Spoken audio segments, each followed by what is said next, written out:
नमस्कार, good morning. कैसे हो आप लोग? आशा करता हूँ कि आप लोग अच्छे होंगे। दोस्तों, आज हम आप लोग के लिए लेके आ गए हैं 10th क्लास का VBA क्वेश्चन, जो आप लोग के लिए काफी मोस्ट इंपोर्टेंट होने वाला है। क्योंकि अभी क्या होने वाला है, 10th का एग्जाम होने वाला है, जो आप लोगों के लिए काफी बेनिफिट साबित हो सकता है। ठीक है, तो आज हम बात करेंगे, मेरा मुद्दा है, यानी कि मेरा टॉपिक है, यानी कि ये टॉपिक है कार्ल मार्क्स।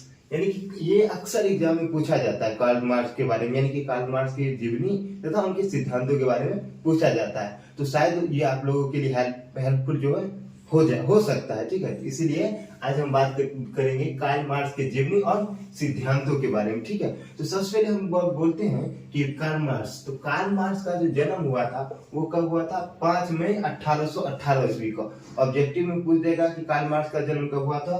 5 मई 1818 ईस्वी का। ठीक है, और इनका जन्म कहाँ हुआ था? पहला सवाल तो जन्म कब हुआ, तो 5 मई 1818 को हुआ था। लेकिन वही पूछ देगा कि कहाँ हुआ था, तो राइन प्रांत की एक जगह का नाम है ट्रियर नामक स्थान पर यहूदी परिवार में हुआ था। यानी कि कार्ल मार्क्स का जन्म जो राइन प्रांत, मतलब राइन एक जगह है और यहाँ पे एक नगर बसा हुआ है ट्रियर, जहाँ पे इनका जन्म हुआ। और किस परिवार में हुआ था? यहूदी परिवार में हुआ था। ठीक है, यहाँ तक समझने में कोई दिक्कत नहीं। अब आता है कि इनके ये जो मार्क्स थे, इनके पिता का क्या नाम है? इनके पिता का नाम था हेनरिक मार्क्स, जो पेशे से क्या था? एक वकील था।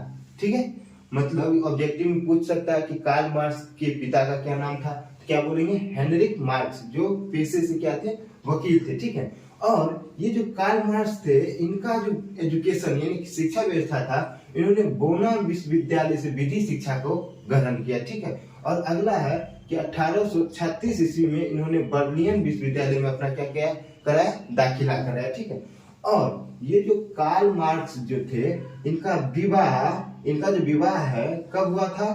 1843 ईस्वी में अपने बचपन के मित्र किससे? जेनी से। तो आपसे क्वेश्चन सीधा पूछ देगा कि कार्ल मार्क्स की पत्नी का क्या नाम है, तो क्या नाम है? जेनी। और इनका विवाह कब हुआ था?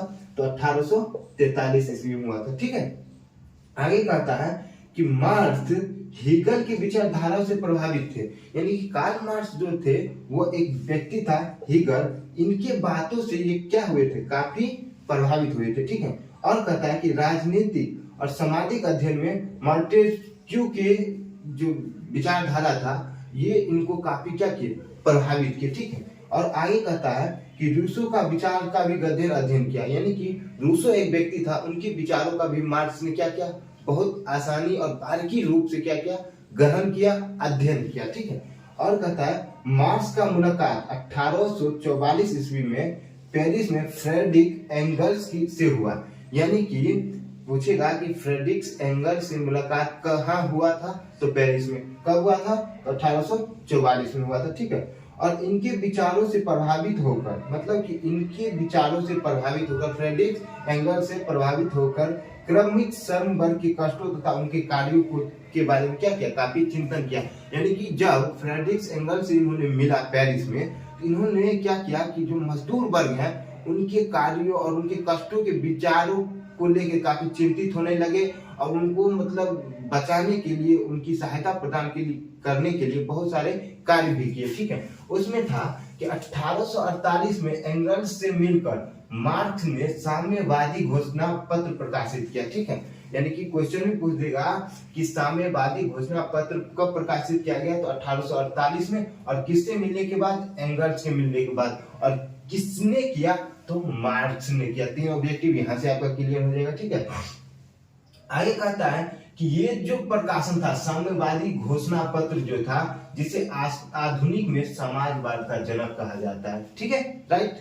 यानी कि कोई कहेगा कि समाजवाद का जनक किसे कहा जाता है, तो मार्क्स को कहा जाता है। और साम्यवादी घोषणा पत्र प्रकाशित किया गया था, इसी प्रकाशित को क्या कहा जाता है? साम्यवाद कहा जाता है। ठीक है, तो आपसे डायरेक्ट क्वेश्चन पूछेगा कि समाजवाद का जनक किसे कहा जाता है, तो मार्क्स को कहा जाता है। ठीक है, आगे कहता है 1864 में प्रथम अंतरराष्ट्रीय संघ की स्थापना हुआ।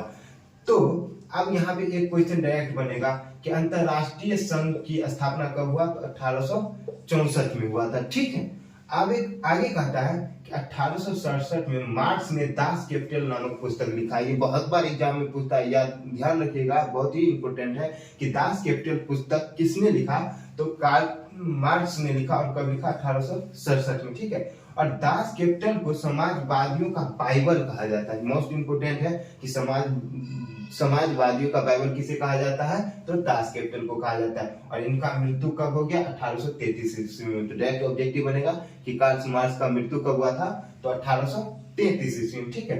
अब इन्होंने कुछ सिद्धांत दिए थे, यानी कि कार्ल मार्क्स ने 5 सिद्धांत दिए थे। कौन? कार्ल मार्क्स ने क्या दिए थे? सिद्धांत दिए थे, 5 सिद्धांत दिए थे। ये बहुत बार पूछा कि कार्ल मार्क्स के सिद्धांतों के बारे में बताएं। तो द्वैधात्मक भौतिकवाद का सिद्धांत ये हमारा पहला था, इन्होंने ये सिद्धांत दिया। फिर वर्ग संघर्ष का सिद्धांत किसने दिया? कार्ल मार्क्स ने दिया, ये हमारा दूसरा हो गया।